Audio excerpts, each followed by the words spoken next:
Good morning, everyone. I hope you're having a great Sunday.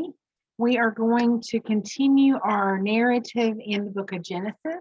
We're looking at today, we're going to look at the life of Abraham and how he relates to Abimelech, and then the two sons that Abraham is going to produce.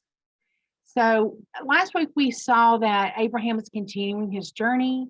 We now see that he and Lot have separated. Sodom and the other cities in the valley there, with the exception of Zoar, they have all been destroyed. Remember, Abraham was interceding for Lot, and Lot had a choice to make. He could go to the hills that the Lord had called him to, or he asked the Lord if he could go to the land of Zoar, and that is going to be one of the 5 cities that was having a problem with righteousness and holiness, and they were steeped in paganism. So he's made his choice. And so he and his daughters get to the caves of Zoar. They eventually make their way up a little bit higher. And here we have the incestuous piece of the daughters basically molesting and raping their own father to produce 2 children. And these children are going to be loosely connected to the nations of Abraham, but they're going to be very prophetic as we move through the rest of the Bible, in that Ammon and Moab are going to be seen over and over again. And we do know that at some point we get Ruth, who is a Moabite, right? So let's jump into our narrative and let's see what this particular chapter has for us. So I love that we see Abraham, he's journeying, he's trusting God, he's being faithful. And in this particular chapter, we see in verse 1 and verse 2, we see more of the traveling.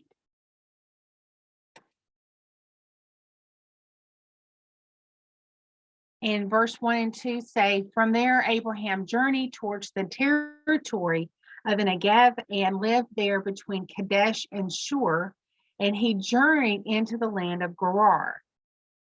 Abraham said to his wife, or said of his wife, she is my sister. And Abimelech, the king of Gerar, sent and took Sarah from Abraham. So here we are. Abraham is on the move. He's back to the Negev. He's going to stay a little while here in this particular region. And while he's there, he has an encounter with Abimelech. And Abimelech is the king. And Abimelech Abraham tells Abimelech that she's my sister. And this account is a little bit different than the one we had with Pharaoh. In that narrative, Abraham asked Sarah to say that she is his sister. Now we just see him saying that she is the sister. We don't see that in the same way that they're similar passages, but they are a little bit different. There is some additional information that we're going to see later on that may help clear up this particular matter. Because I do kind of want to talk about, is Abraham completely righteous, or is Abraham kind of wavering in his faith? So I want to kind of put a pin there. We'll come back to that. Y'all had a word study to do for Abimelech, and I hope that you took some time, or if you are new to the study, that you take some time to study this particular word. In the Hebrew Strong's, it's going to be number 40, and it's going to be father or king. If we look at the first 2 letters, it says Abimelech. Well, if you divide that in 2, AB is really Ab. In Hebrew, that little character, the bait, has lost its dot in the middle. It's lost the dalet. And so the word is really Ab and not Ab. It's Ab.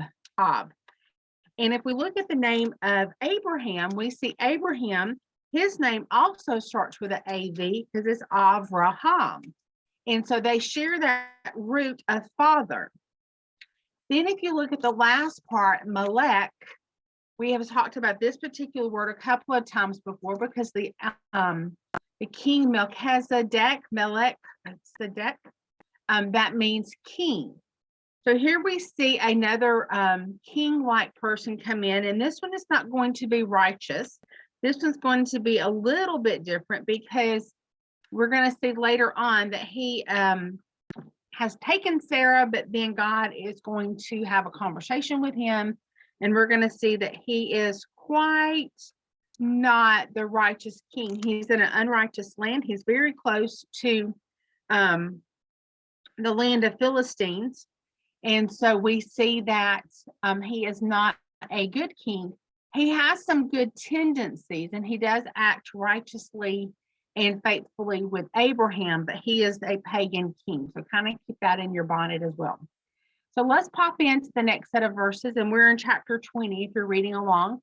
It says, God came to Abimelech in a dream by night and said to him, behold, you're a dead man. Now, if someone came to you in the middle of the night, woke you up and said, hey, you're a dead man, I think that would kind of get your attention, right?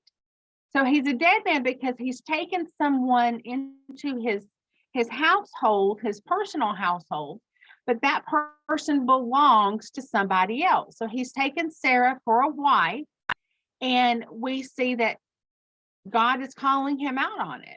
But Abimelech is I think he's operating in a little bit of fear, because I know I would, but he's going, hey, Lord, would you kill an innocent people? He says, I've not touched her. I have not laid a hand on her. I have withheld myself from her. Did she not say that she was this man's sister? Did he not say this was my sister? And that I am really the innocent person here. And God says, yes, you are innocent, because I am withholding you.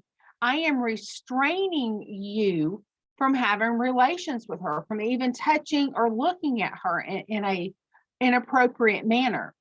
What God is doing, God is keeping Sarah hemmed in, because Sarah is going to be the matriarch of the faith. And so he is protecting her supernaturally. And then he is also dealing with Abimelech.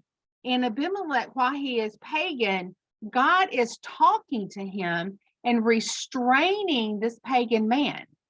It's very interesting that God comes to him in a dream, and God really just kind of lays into him, but he is, in this moment, he is acting righteously and upright. I do think that the curse of death is already on him, and regardless of what he does, if he doesn't get Abraham to pray for him, Abimelech is literally a walking dead man, in that at some point in the near future, he is going to be struck dead, because I think the death curse is already on him. Even though he's not touched Sarah, he is a walking dead man. But he tells God that he has been deceived, and God says, yes, I have restrained you. But I like what God tells him next. He said, return the man's wife, step one. Return what's not yours. Abraham is a prophet. This is the only time we see this language in scripture, in that it's saying that Abraham is a prophet. A prophet is one who goes and he tells about the things that the Lord has given him, and tells about the Messiah, of course. But he's going to say you're going to have to return the man's wife.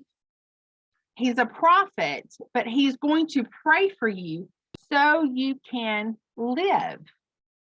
That's why I think the curse of death is on him. And until Abraham prays, then this man is not going to be restored, and no one in the household is going to be restored either.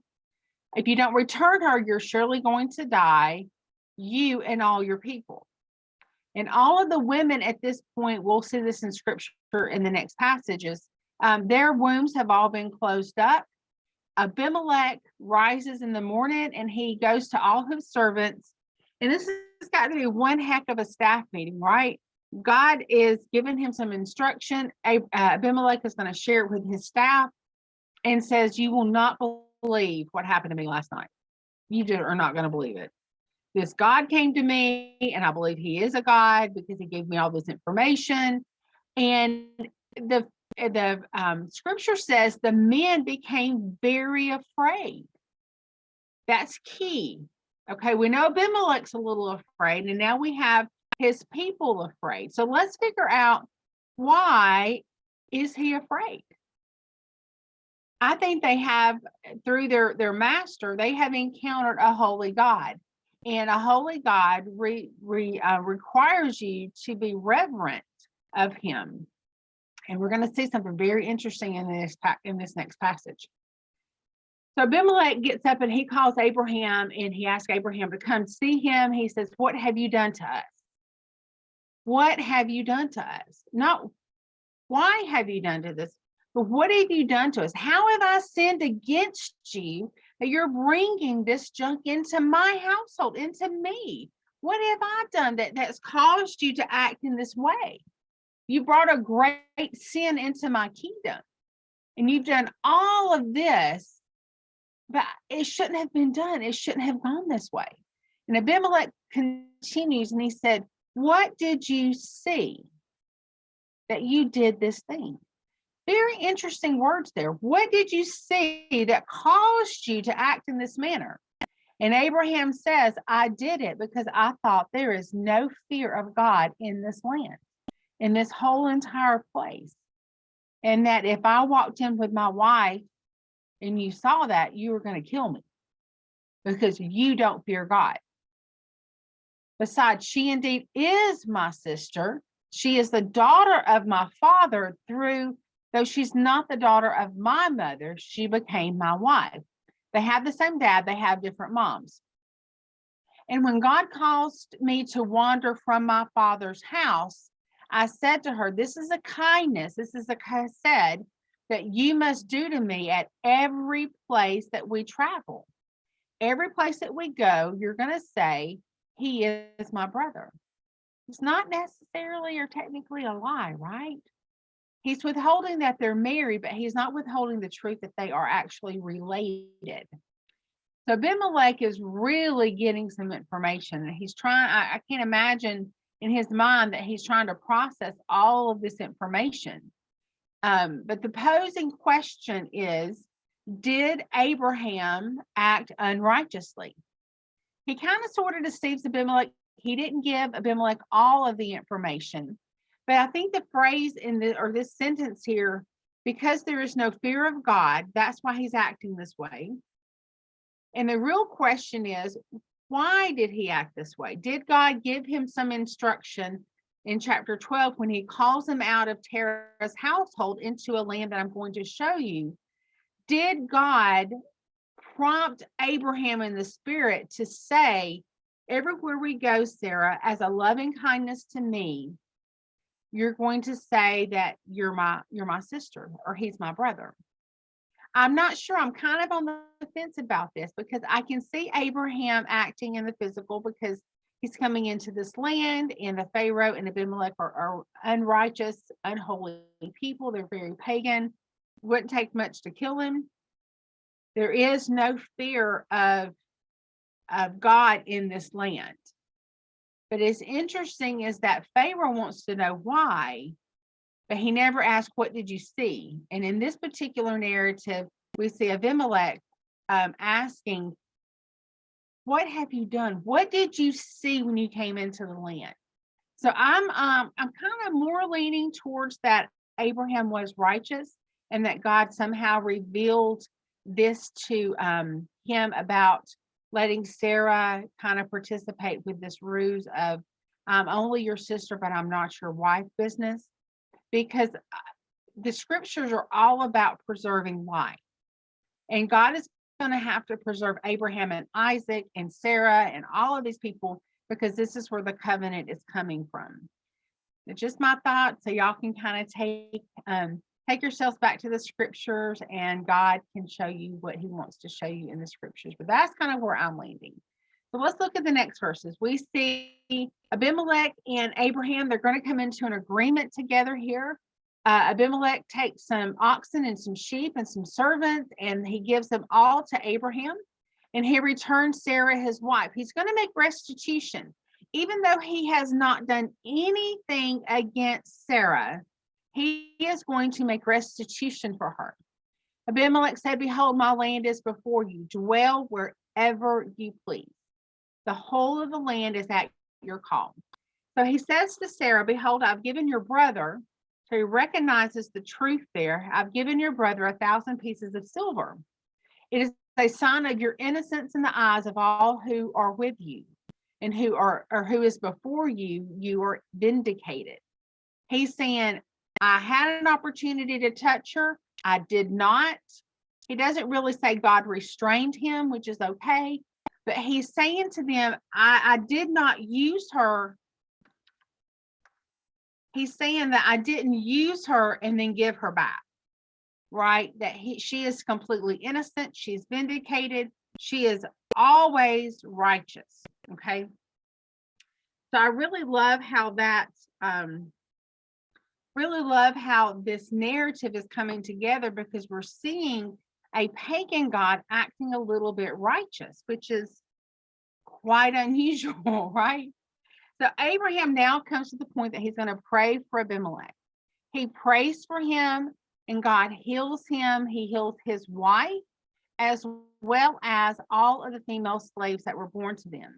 God had closed up all of the rooms and the house of Abimelech because of Sarah, Abraham's wife. One of the ladies in our group pointed out that this seems to be in a very quick succession of maybe a day or two. It's like, oh, she's taken. He has the vision from God, and he prays for Abraham prays for him. But at what point were all the wounds closed up in Abimelech's house? I kind of want to think that they might have been closed up for a number of days, and they had been hoping that something was going to change. So when Sarah comes in, maybe they're excited that, hey, we have a fertile woman in our midst. Maybe she's going to be the one that I'm going to bear children with. And God causes all of this to come about. It's very interesting how God works. We don't always understand the when. So God could have set up a circumstance in which the wombs had been closed for some time before we get to this business with Sarah being taken. All right, so now we're moving into chapter 21. Sarah has been vindicated. She is going to be visited again, and it's going to be just an amazing chapter here, because we see the promise finally coming to fruition, right? Finally coming. So the Lord visited Sarah just as he said he would, and he had promised. So when God makes a promise, he keeps it fully.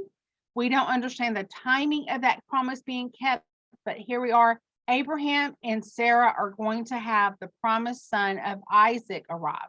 So Sarah conceived, and she bore Abraham a son in his old age, at that time which God had spoken to him. Abraham called the name of his son who was born to him, whom Sarah bore him, Isaac. Abraham circumcised his son Isaac when he was 8 days old, as God had commanded him. Abraham was 100 years old when his son Isaac was born to him. Sarah said, God made laughter for me, and everyone who hears me will laugh over me. And she said, who would have said to Abraham that Sarah would nurse children? Yet I bore him a son in his old age. Notice there's a lot of born to him, his son born to him business in this particular chapter, because God is making a very clear distinction of who Isaac is. Isaac is the son of promise. He is not the son of flesh.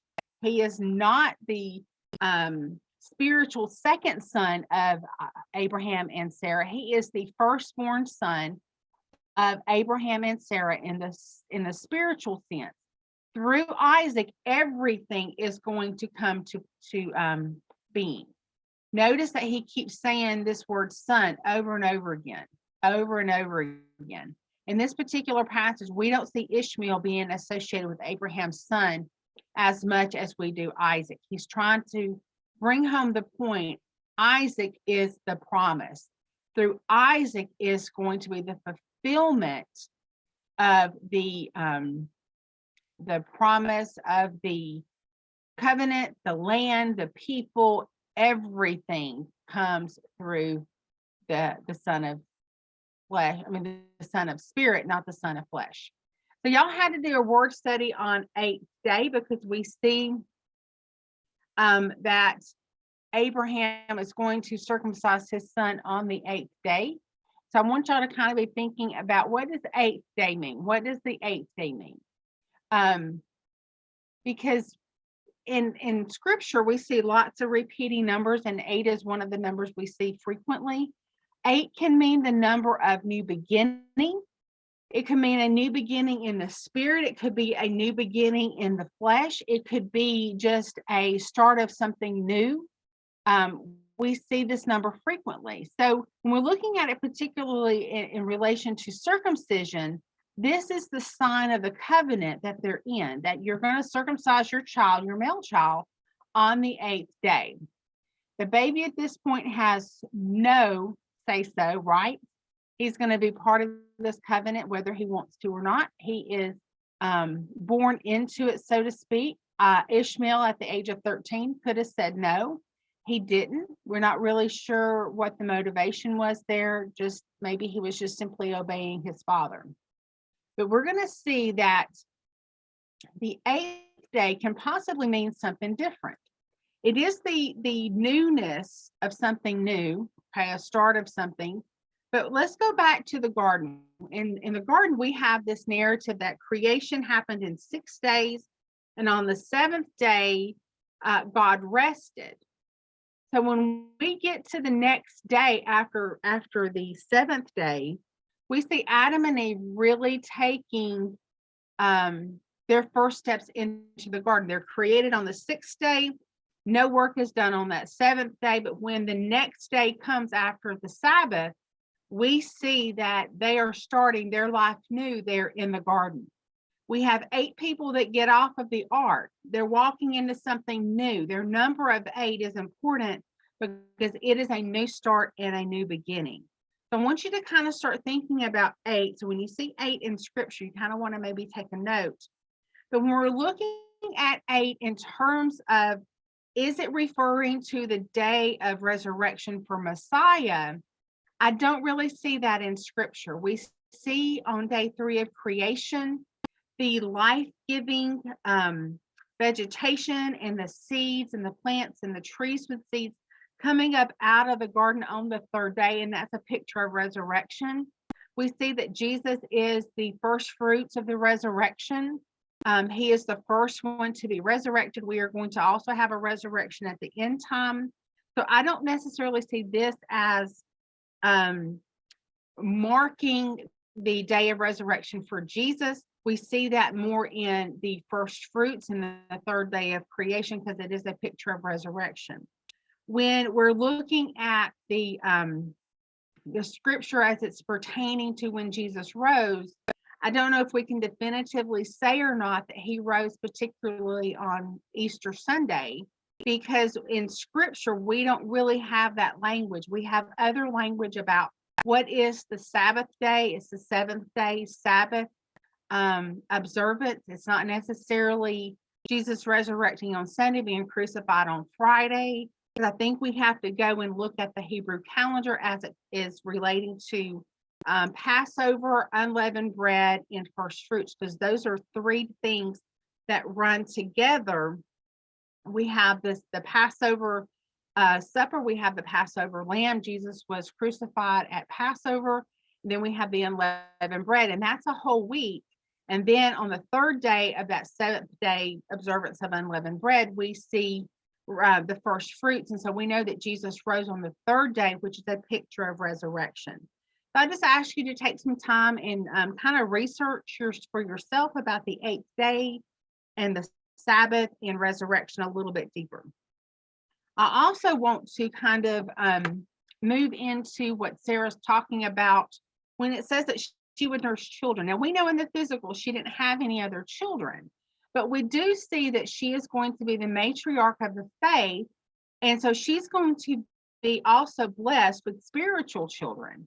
The people that come to faith after Abraham, Isaac, and Jacob, when they come into faith, they are technically the spiritual children of Abraham and Sarah. So it's not a kind of not a linear thinking of physical children per se. It's spiritual children. Who are those that are going to come to faith because of this story? And they're going to come to faith, and they're going to believe in Messiah simply because someone shared with them the blessings that Abraham has been told that he would provide for all of the families of the earth. I think that blessing is that through his line and lineage, we're going to get the actual Messiah. We see now that Abraham has got his family. He has got Isaac. Isaac grows up, he's weaned, and when he is weaned, Abraham throws this fantastic feast for everybody. Now, not everybody is happy about that particular event. Hagar, the Egyptian, I think has given her son Ishmael a spirit of mockery, a spirit of disrespect. Because here we see the son of Hagar, the Egyptian, is laughing. So now we see Isaac being weaned as a baby, and now he's probably about 3 to 5.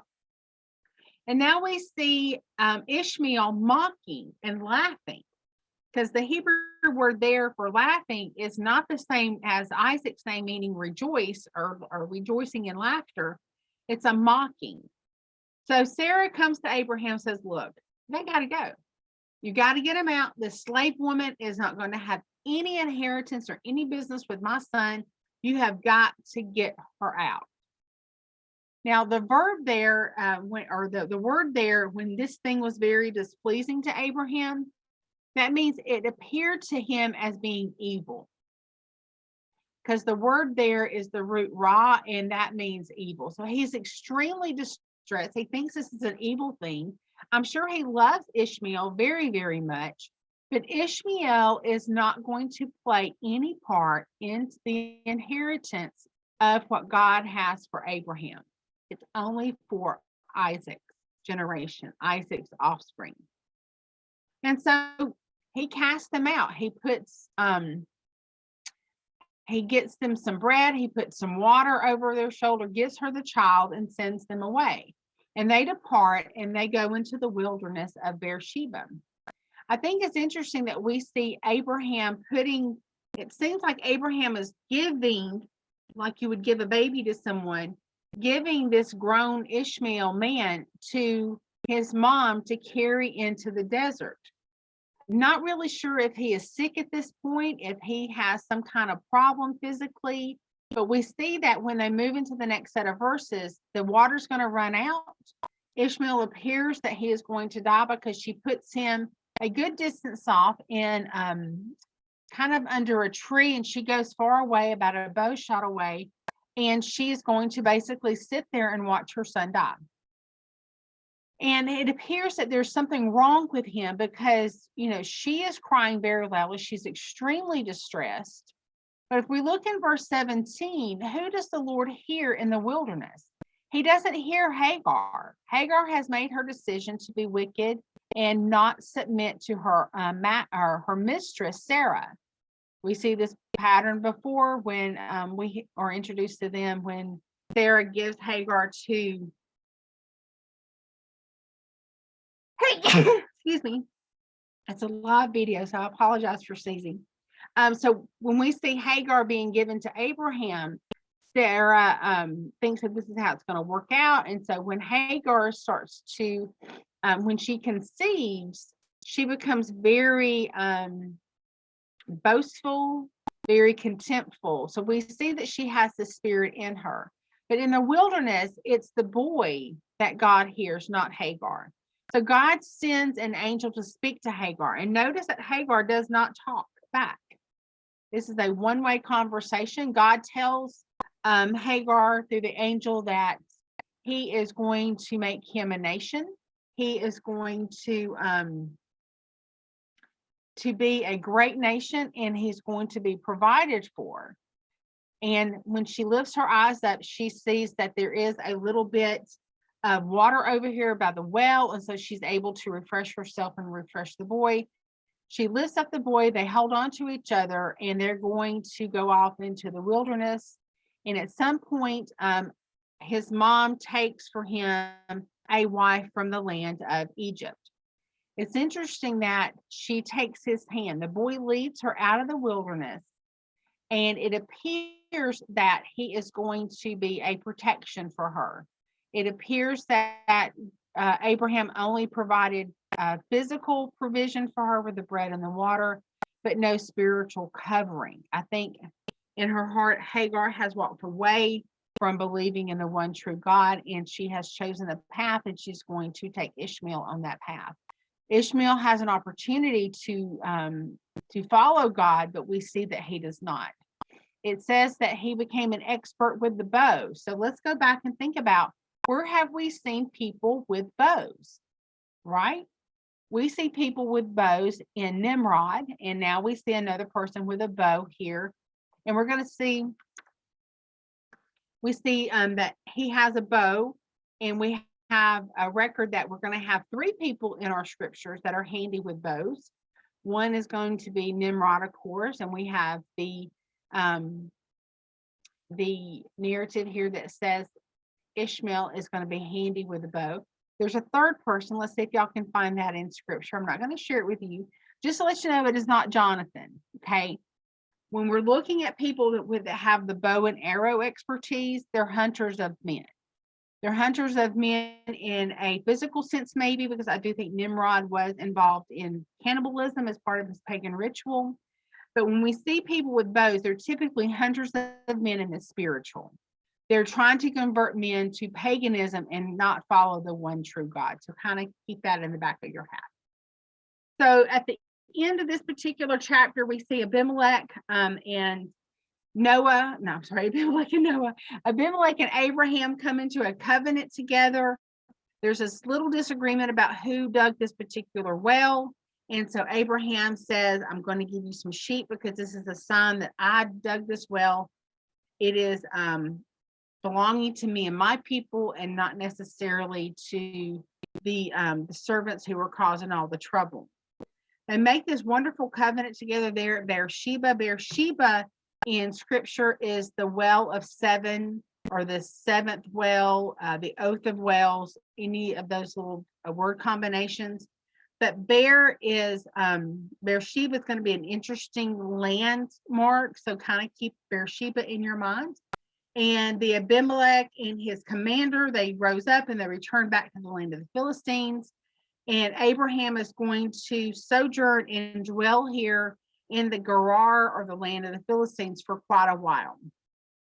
And so when we pick up our story next time, we're going to see that Isaac is a grown person.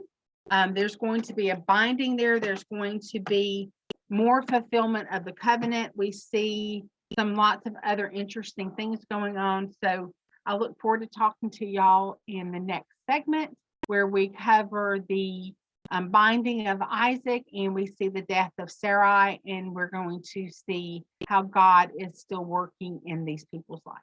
See y'all next time.